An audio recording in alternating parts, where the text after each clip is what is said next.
Welcome to అందమైన జీవితం. నమస్తే డాక్టర్ గారు. నమస్తే జయ. అంటే సాధారణంగా అందరం చాలా మంది ఎదుర్కొనే ఒక సమస్య అనమాట.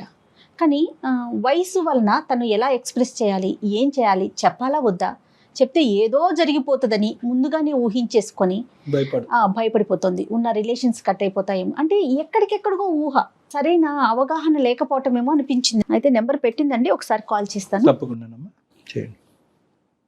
కానీ విచిత్రమైన మనస్తత్వాలు, వింత ఆలోచనలు కళ్యాణ్ గారు. ఎవరికి తోచింది వాళ్ళు అదే కరెక్ట్, ఇంకా ఆ సర్కిల్లోనే ఉండిపోతున్నారు. హలో హలో, ఎవరండి? గీత అండి, నేను సుమన్ టీవీ నుంచి మాట్లాడుతున్నానండి. అవునండి, గీతానే. హాయ్ మ్యామ్, నేనే మేడం. రైట్ గీత గారు, చూసి నేను డాక్టర్ కళ్యాణ్ గారు కూడా ఉన్నారు నాతో పాటు. Sir, good afternoon sir. మాట్లాడొచ్చా గీత మీతో? మాట్లాడొచ్చు మ్యామ్, ఇబ్బంది ఏంటి? రైట్, చెప్పండి గీత, మీ వయసు ఎంతమ్మా? మీరు ఏ ఊరు నుంచి మాట్లాడుతున్నారు? సార్, మాది వరంగల్ దగ్గర హనుమకొండ సార్. నేను డిగ్రీ సెకండ్ ఇయర్ చదువుతున్నాను. సార్, నాది ఒక విచిత్రమైన సమస్య సార్. దీన్ని అసలు సమస్య అనాలా అనకూడదా కూడా నాకు అర్థం కావట్లేదు సార్ అసలు. అమ్మా చెప్పండి సార్. అది మాది సొంత ఇల్లు సార్, వరంగల్ దగ్గర. మేము ముగ్గురం అక్క చెల్లెళ్ళం. మాకు పక్కింట్లో ఒక ఆంటీ వాళ్ళు ఉంటారు సార్. వాళ్ళకి ఆడపిల్లలు లేరు, ఇద్దరు కొడుకులే. ఇంకా మేము ముగ్గురం ఆడపిల్లలం అయ్యేసరికి, వాళ్ళ ఇంట్లో ఆడపిల్లలు లేకపోయేసరికి ఆంటీ మమ్మల్ని చాలా బాగా చూసుకునే వాళ్ళు. ఓకే. ఇంకా ఆ రిలేషన్ లో ఇంకా ఆడపిల్లలు లేరు కాబట్టి ఆంటీ మాతో అంతా కలిసిపోయినందుకు మా రెండు ఫ్యామిలీస్ చాలా అంటే చాలా, ఇంకా ఒకవేళ నిజంగా ఫ్యామిలీస్ కూడా అంత క్లోజ్ గా ఉండలేరు, అంత క్లోజ్ గా ఉంటాము. ఓకే. మేము ఎక్కడికన్నా అవుట్డోర్ టూర్ కి అట్లా వెళ్ళాలనుకున్నా కూడా మాతో పాటు వాళ్ళు రెడీ అయిపోయి వచ్చేసేవాళ్ళు. ఒకవేళ వాళ్ళు వెళ్తున్నారంటే మేము వెంటనే మేమందరం కలిసి వెళ్ళాలి అన్నట్లుగా వెళ్ళేవాళ్ళం. అంటే మీరు పుట్టింది పెరిగింది అంతా అక్కడేనమ్మా? ఎంత కాలం బట్టి నేబర్స్? 25 years నుంచి అక్కడే. నా ఇద్దరు అక్కయ్యలు, నేను బోర్న్ బ్రాటప్ అన్ని అక్కడే. ఇంకా రెండు ఫ్యామిలీస్ ఎంత అంటే పండుగలు వస్తే ఒకే ఇంట్లో వండుకొని తినేవాళ్ళం. ఓకే. ఆంటీ వాళ్ళ ఇంట్లో పూజలు, నోములు అలాంటివి ఏమైనా ఉంటే ఆంటీ ఇంకా మమ్మల్ని తీసుకెళ్లిపోయి, ఆడపిల్లలు లేరు కాబట్టి ఆంటీ చీరలు, నగలు అన్ని మాకు పెట్టి మమ్మల్ని రెడీ చేసి బాగా మురిసిపోయేది. ఓకే అండి. ఓకే. ఆడపిల్లలు లేరు అన్న లోటు మాతో తీర్చుకునే వాళ్ళ ఆంటీ. ఇంకా అలా రెండు ఫ్యామిలీస్ చాలా క్లోజ్ సార్ అసలు. ఇక్కడ మేము మా ఇంట్లో ఎవరైనా లేరు అంటే ఆ ఇంట్లో ఉన్నారని అర్థం. అదేలే. ఇంకా ఇద్దరు అక్కలు పెళ్లిళ్ళు అయిపోయాయి. వాళ్ళకు కూడా పెద్దన్నయ్య పెళ్లి అయిపోయింది, అబ్రాడ్ కి వెళ్ళారు. ఓకే. ఇంకా చిన్నన్నయ్య మ్యారేజ్ అయింది కానీ కరోనా కదా మేము, అందుకని work from home. So work from home కాబట్టి ఇంట్లోనే ఉంటున్నారు అన్నయ్య. ఓకే. అన్నయ్య కూడా, చిన్నన్నయ్య కూడా మ్యారేజ్ అయ్యింది కానీ వాళ్ళ వైఫ్ క్యారింగ్ పుట్టింటికి వెళ్ళింది డెలివరీ కోసం అని. ఓకే. ఓకే. సో అన్నయ్య ఇంట్లోనే వర్క్ ఫ్రమ్ హోమ్. నాకు కూడా కరోనా కదా madam, online classes. Okay. Online classes జరుగుతున్నాయి. ఇంకా ప్రాజెక్ట్స్ అవి ఇవి కాలేజ్ లో వాళ్ళు పంపిస్తుంటారు. ఓకే. ఇంకా అవి నాకు ఫోన్ లో చేసుకోవడం, గాంధీ వాళ్ళు అనే వర్క్ ఫ్రమ్ హోమ్ కాబట్టి వైఫై పెట్టించుకున్నారు. వైఫై అని చెప్పేసి ఇంకా నేను అక్కడ నా ప్రాజెక్ట్ కి హెల్ప్ అవుతుంది వైఫై ఉంది కాబట్టి అని చెప్పేసి నేను కూడా ఆంటీ వాళ్ళ ఇంట్లోనే కూర్చొని వర్క్ అది చేసుకునేదాన్ని. ఓకే. అయితే ఒక రోజు అన్నయ్య వచ్చి, ఫోన్ లో ఎందుకురా ఇబ్బంది పడతావు, నా ల్యాప్టాప్ ఉందిగా ఖాళీగానే, అందులో చేసుకోమను ప్రాజెక్ట్ అని చెప్పేసి అన్నయ్య ఇచ్చారు. అలా నేను అన్నయ్య ల్యాప్టాప్ తో ప్రాజెక్ట్స్ అవి చేసుకునేదాన్ని, క్లాసెస్ ఏమన్నా ఉంటే వింటుండేదాన్ని. సడన్ గా ఒక రోజు ల్యాప్టాప్ లో వర్క్ చేసుకుంటున్నాను, అన్నయ్య ఉన్నారు వేరే రూమ్ లో. నాకు మెసేజెస్ వస్తున్నాయి మేడం, కంటిన్యూస్ గా ఒక 4-5 మెసేజ్లు వచ్చేసాయి ఫాస్ట్ గా. ఏంటి మెసేజ్లు అని చెప్పి చూసేసరికి అన్నయ్య మెయిల్ నుంచి నా మెయిల్ కి వస్తున్నాయి. ఏంటి అన్నయ్య మెయిల్ నుంచి నా మెయిల్ కి మెసేజెస్ అని చెప్పి నేను ఓపెన్ చేశాను మేడం. ఇంకా ఓపెన్ చేస్తే అసలు అవి ఏంటో పిచ్చి పిచ్చి మెసేజ్లు మేడం. అసలు ఏం అర్థం కాలేదు ఒక క్షణం. చాలా వల్గర్ గా ఏవేవో అసలు అవి నేను చెప్పడానికి కూడా వీల్లేదు. ఓకే. ఓకే. నేను అవి చూడలేక మధ్యలోనే ఆపేసి ఒక క్షణం డౌట్ వచ్చింది, అదేంటి అన్నయ్య మెయిల్ నుంచి ఇలాంటివి రావడం, అన్నయ్య ల్యాప్టాప్ కదా, వేరే వాళ్ళు ఎవరన్నా వేరే ఏదన్నా అయి ఉంటది, నాకు పంపిండరు అని మళ్ళీ ఒకసారి చెక్ చేసుకున్నా. అదే చూస్తే అన్నయ్య మెయిల్ నుంచి నా మెయిల్ కే వచ్చాయి, అది షూర్ కన్ఫర్మ్ అయింది. కన్ఫర్మ్ అయింది. ఓకే అండి. అవి చూస్తే వీడియోస్ ఏంటో పిచ్చి పిచ్చి వీడియోలు, మెసేజ్లు, అసలు నాకు ఇంకా ఏమి చెమటలు పట్టేస్తున్నాయి, వణుకు పుట్టింది, అసలు ఏం అర్థం కావట్లేదు. అన్నయ్య ఏంటి ఇలాంటి మెసేజ్లు ఏంటి అని చెప్పేసి చాలా భయం వేసింది. ఓకే. ఇంకా వెంటనే ల్యాప్టాప్ అక్కడే వదిలేసి పరిగెత్తుకుంటూ మా ఇంట్లోకి వచ్చేసా. ఇంట్లోకి వచ్చేసి ఇంకా నేను ఆలోచించుకుంటుంటే నాకు అసలు ఏమి అన్నయ్య ఏంటి ఇలా పంపడం ఏంటి, అన్నయ్యేనా అని అసలు ఏం అర్థం కాక ఇదేదో అసలు అర్థం కావట్లేదు అని చెప్పేసి ఇంకా టెన్షన్ లో అసలు ఇంకా నేను వాళ్ళ ఇంటికి వెళ్ళకూడదు అని ఆ టైంలో డెసిషన్ తీసుకొని ఒక 2 days వెళ్ళడం మానేశాను. ఓకే. ఇంకా వెళ్ళట్లేను, భయం వేస్తుంది అక్కడికి వెళ్ళాలంటే అది నిజమేనేమో ఏంటో అని. వెళ్ళట్లేను. 2 days గడిచిపోయింది. ఇంతలో ఆంటీ ఏంటి మా ఇంటికి రావట్లేదు ఏంటి, నీకు ఈ మధ్య ఎక్కువైపోతుంది, మా ఇంటికి రాకుండా ఉంటావా నువ్వు, అది ఇది అని చెప్పేసి. లేదా అంటే నేను ఏదో వర్క్ చేసుకుంటున్నా, అది కూడా ఆంటీ అంత చనువు ఉంది కాబట్టి ఆంటీ లాక్కొని మరి తీసుకెళ్లిపోతుంది. ఉండలేదు ఆంటీ, మాతో క్లోజ్ కాబట్టి మాకు ఆ బాండింగ్ వల్ల తీసుకెళ్లిపోతుంది ఆంటీ. ఇంకా ఆంటీకి ఏం చెప్పలేక సర్లే ఆంటీ ఉన్నారు కదా అని వెళ్ళాను. ఆంటీ ఏదో స్వీట్ ప్రిపేర్ చేసి అన్నయ్యకి ఇవ్వమ్మా, టేస్ట్ చూసి నువ్వు కూడా తినండి అని చెప్పేసి అంటే అన్నయ్యకి ఇద్దామని ఒక బౌల్ ఇస్తే ఆంటీ వెళ్ళాను అన్నయ్య దగ్గరికి. అన్నయ్య స్వీట్ ఆంటీ చేసింది అని చెప్పేస్తే స్వీట్ అని చెప్పేసి ఆ బౌల్ పట్టుకొని వెంటనే నా చెయ్యి పట్టేసుకున్నాడు. ఏంటన్నయ్య అనంటే స్వీట్ చాలా బాగుంది, నువ్వు తెచ్చావు కాబట్టి ఇంకా బాగుంటది నాకు తెలుసు, అదేంటన్నయ్య మీరు కొత్తగా మాట్లాడుతున్నావు ఏంటన్నయ్య అని చెప్పి నేను అడిగాను. ఓకే. అదేంటన్నయ్య నువ్వు ఇలా మాట్లాడుతున్నావు, ఎప్పుడు లేంది, నువ్వు మెసేజెస్ కూడా వచ్చాయి, అవి అనుకోకుండా వచ్చాయా అని చెప్పి నేను అడుగుతున్నాను. అనుకోకుండా ఏమి లేదు, నాకున్న ఫీలింగే అది, నేను కావాలని పంపాను, అవి అనుకోకుండా ఏమి రాలేదు అని చెప్పి అనేసాడు అన్నయ్య. ఇతనికి ఏమైనా అలవాట్లు ఏమైనా ఉన్నాయమ్మా గీత? ఇతను ఏమైనా అంటే ఏమీ లేవండి, చాలా మంచివాడు. ఇంత సడన్ ట్రాన్స్ఫర్మేషన్ ఒక వ్యక్తిలో రావడానికి అంటే ఏమీ లేవండి. వాళ్ళ వైఫ్ ని కూడా చాలా బాగా చూసుకుంటారు, వాళ్ళిద్దరు కూడా చాలా హ్యాపీగా ఉంటారు. నాతో చాలా మంచివాడు అన్నయ్య, స్టడీ పరంగా జాబ్ పరంగా చిన్నప్పటి నుంచి ఒకే దగ్గర కదా, నాకు అలాంటి డౌట్ కూడా ఎప్పుడు రాలేదు. అలా అన్నయ్య సడన్ గా అలా అనేసరికి నేను షాక్. అదేంటి నేను అలా మాట్లాడుతున్నావు, ముందు నా చెయ్యొదులు అనే లోపే గట్టిగా పట్టేసుకున్నాడు సార్. ఇంకా నాకేమీ అర్థం కావట్లేదు అసలు. వదిలన్నయ్య, నాకు నేను ఇలా అనుకోలేదు ఎప్పుడు అనంటే ఏమవుతుంది, తప్పేముంది దీంట్లో, మనం ఏం బయాలజికల్ గా బ్రదర్ అండ్ సిస్టర్ కాదు కదా, జస్ట్ పక్కింట్లో ఉంటారు. అన్నయ్య అనుకున్నారు కాబట్టి అన్నయ్యని గాని సొంత అన్నయ్యని కాదు కదా, ఇందులో తప్పేమీ లేదు అని చెప్పేసి ఈక్వేషన్ ఉంది. ఓకే. ఈ ధైర్యం చేసుకుని ఎప్పటి నుంచి అన్నయ్య నీకు నా మీద ఇటువంటి ఫీలింగ్ ఉందన్న ప్రశ్న ఎప్పుడు అడిగావమ్మా? అడిగేంత ఛాన్స్ రాలేదు సార్. ఆ రోజు ఏమైందంటే గట్టిగా పట్టేసుకొని అలా అనేసరికి నాకు వదిలించుకోవడానికి నా ఇంట్రెస్ట్ అంతా వదిలించుకొని నేను ఇక్కడ నుంచి వెళ్ళిపోవాలి ఫాస్ట్ గా అని గట్టిగా అరుద్దామంటే ఆంటీ ఉన్నారు. ఇంత సడన్ గా ఈ ట్రాన్స్ఫర్మేషన్ నేనే డైజెస్ట్ చేసుకోలేకపోతున్నాను. ఇప్పుడు గట్టిగా అరవాలా, చెప్పాలా, అసలు నాకు ఏమీ అర్థం కావట్లేదు. అక్కడ నుంచి వదిలించుకొని ఇలా అనుకోలేదు నేను అని చెప్పేసి వెంటనే మా ఇంటికి వెళ్ళిపోయాను. ఓకే. వెళ్ళిపోయి ఇంకా నేనే ఎవరికి చెప్పాలో తెలియక ఇంట్లోనే కూర్చొని డోర్ వేసుకొని అన్ని ఆలోచనలు, ఇంకా అసలు అన్నీ ఏంటి, ఇలా చేయడం ఏంటి. చిన్నప్పటి నుండి సార్ అసలు కలిసి ఆడుకునే వాళ్ళం, కొట్టుకుని తిట్టుకొని మీద పడి రక్కేసుకొని ఎలా ఉంటది సార్, ఇంకా బ్రదర్ అండ్ సిస్టర్ అంటే అందరం కలిసి అసలు మీద పడి రక్కేసేదాన్ని నేనైతే. అవన్నీ తలుచుకుంటుంటే అసలు అప్పుడు కూడా అన్నీ ఇదే ఆలోచనతో ఉన్నాడా లేదంటే ఇప్పుడు వచ్చిందా నాకే తెలియక నేను అలా మీద పడిపోయానా అని చెప్పి అది నాకే కంపరంగా అనిపిస్తుంది సార్. అసలు అది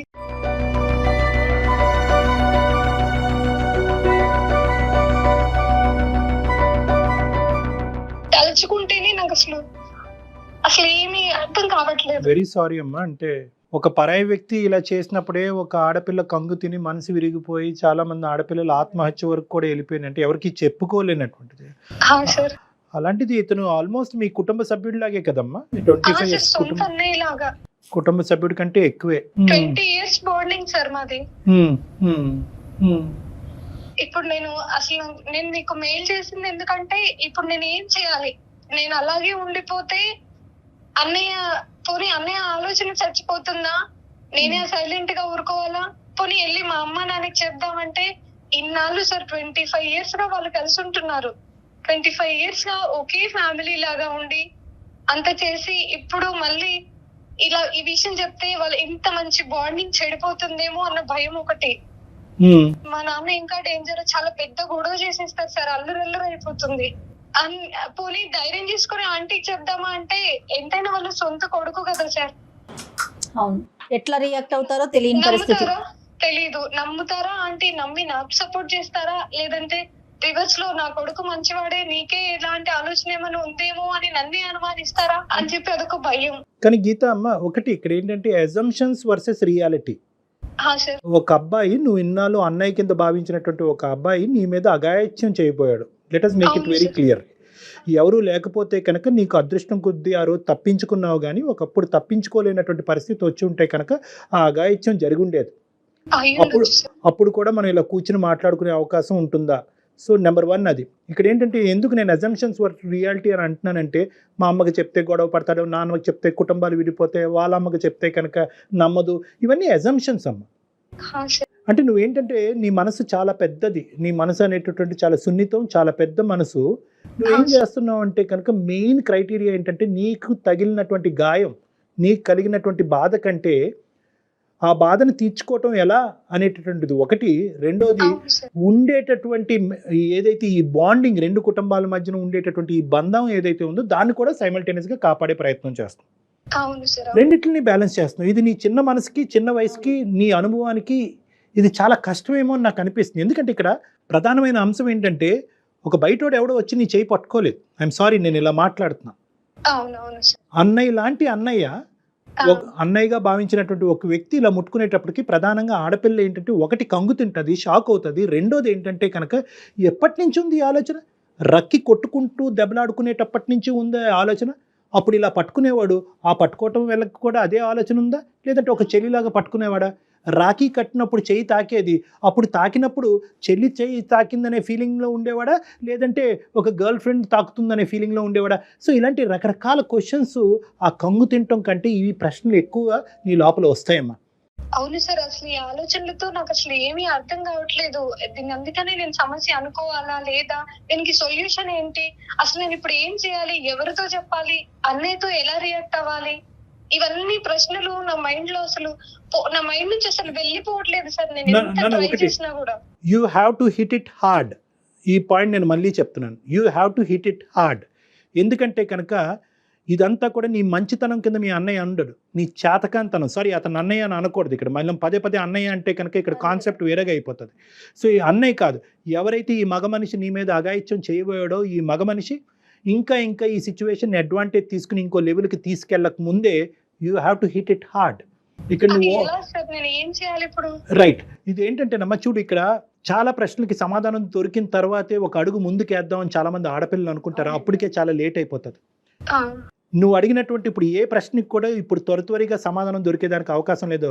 అన్నయ్యనా, అన్నయ్య కాదా, ఎప్పటి నుంచి ఆలోచన ఉంది, ఇప్పుడే వచ్చిన ఆలోచన, భార్య లేకపోవటం వల్ల వచ్చిందా, భార్య పెళ్ళి కాకముందు కూడా నా మీద ఈ ఆలోచన వచ్చిందా, వాళ్ళ అమ్మ ఎలా రియాక్ట్ అవుతుంది, మా అమ్మ నాన్న ఎలా రియాక్ట్ అవుతారు, ఏ ప్రశ్నకి సమాధానం దొరకదు.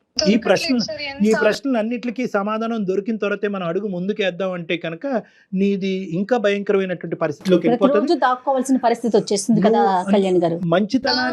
నీ మంచితనాన్ని అక్కడ ఉండేటటువంటి ఆ మనిషి నీ చేతకానితనం కింద అనుకుంటున్నాడు.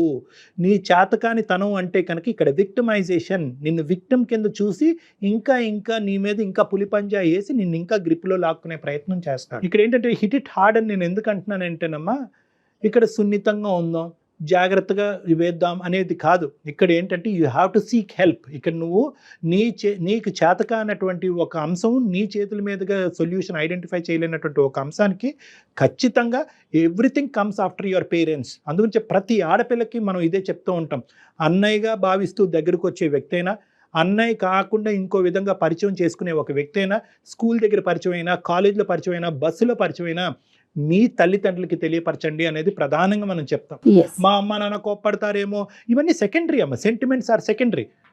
Security is priority.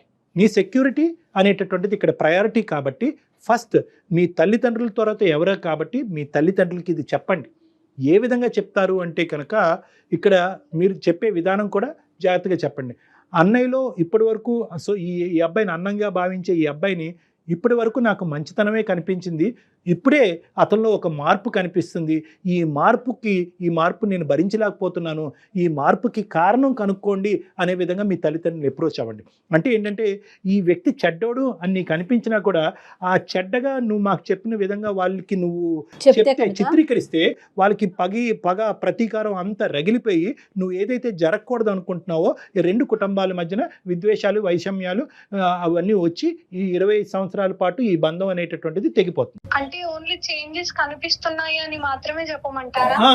ఈ విధంగా ప్రవర్తిస్తున్నాడు, ఈ విధంగా ఆలోచిస్తున్నాడు, అతనికి ఏమైనా ప్రాబ్లం ఏమో, అతనికి ఎవరన్నా అతను తెలియట్లేదేమో, అతనికి ఎవరన్నా కౌన్సిలింగ్ చేయాలేమో అనేటటువంటి. ఎందుకంటే నువ్వు మా దగ్గరికి ఎందుకు వచ్చావమ్మా, ఎందుకు వచ్చావు సార్, ఈ రెండు కుటుంబాల మధ్యన ఏమైనా పర్వాలేదు, వాడికి బుద్ధి చెప్పాలి నేను, సో మా అమ్మ నాన్నతో నేను చెప్తాను, వాడికి గట్టిగా మా అమ్మ నాన్న చేత బుద్ధి చెప్పిస్తాను అని రాలే మా దగ్గరికి ఎందుకు వచ్చావు నువ్వు? ఈ రోజు చాలా మెచ్యూర్డ్ గా అడుగుతుంది కదా, చాలా మెచ్యూర్డ్ గా అడుగుతున్నావు.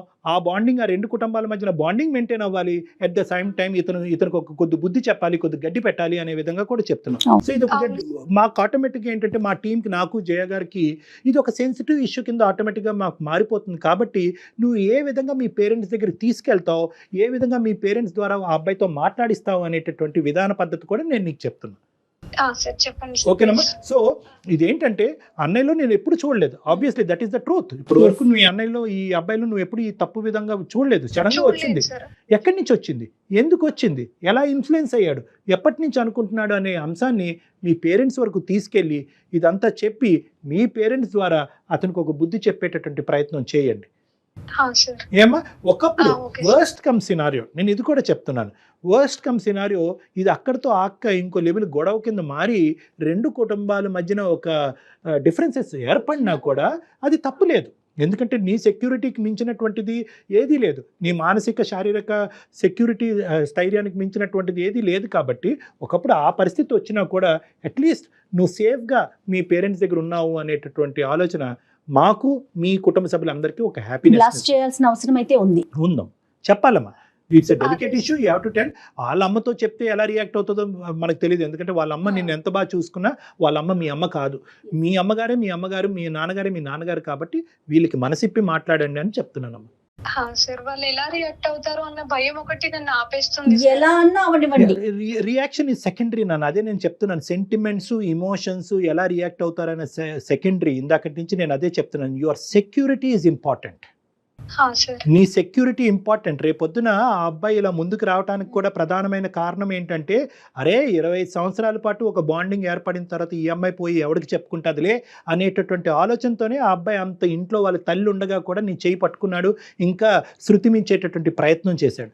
కాబట్టి ఒక టైంలో నేను ఇక్కడ నుంచి వెళ్ళిపోదామా అనుకుంటే ఎటో కాకుండా డిగ్రీ సెకండ్ ఇయర్ కదా సార్, 2 years ఉండాల్సింది, ఏదైనా హాస్టల్కి వెళ్ళి జాబ్ చేసుకుందామా, ఇక్కడ నుంచి వెళ్ళిపోతే ఇలాంటివి ఉండవు కదా అన్నయ్యకి అని కూడా ఆలోచించాను. కానీ నాకు ఆ సొల్యూషన్ కూడా లేదు, ఇప్పుడు నాకు ఆ ఛాన్స్ కూడా లేదు సార్. అందుకని అసలు ఏం చేయాలో అర్థం కాక మెయిల్ చేశాను. కానీ చాలా మంచి పని చేశారండి మెయిల్ చేసి.